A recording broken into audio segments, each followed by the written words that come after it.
যিনি ভিকটিম নিজেই কবিতা বেগম, তার স্বামী হলো খলিলুর রহমান, বাড়ি হলো পাকুল্লা, জামালপুর থানায় বিগত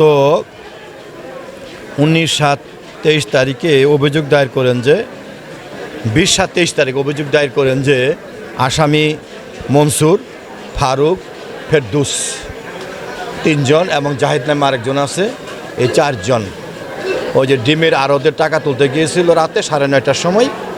তখন আসামিরা তার স্বামীকে গাছের গুড়ির সাথে বাঁধে রাখে, পরে ভিকটিমকে অপহরণ করে নিয়ে যায় কিছু দূরেই নিয়ে যাওয়ার পরে 3 জন আসামি সহ জাহিদ পালাক্রমে ভিকটিমকে কবিতা বেগমকে জোর করে দর্শন করে।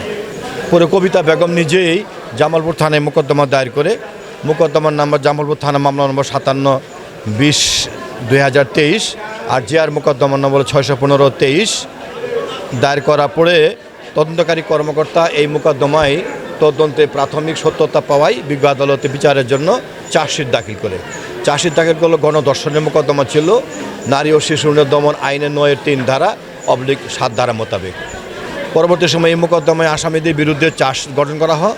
আসামিরা সারা জামিনে ছিল এবং উপস্থিতি ছিল। গতকাল আমরা এই মোকদ্দমায় আসামির আইনজীবীর উপস্থিতিতে আর্গুমেন্ট করি, কিন্তু আসামি গতকাল পলাতক হয়। আজকে এই মোকদ্দমাটা রায়ের জন্য দিন ধার্য ছিল।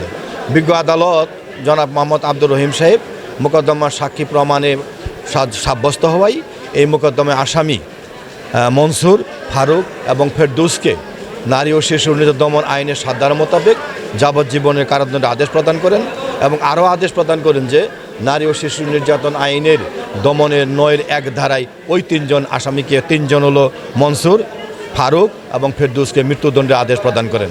অপর আসামি শিশু থাকায় শিশু মোকদ্দমা ছিল 88/24, ওই মোকদ্দমায় জাহিদকে খালাস প্রদান করে।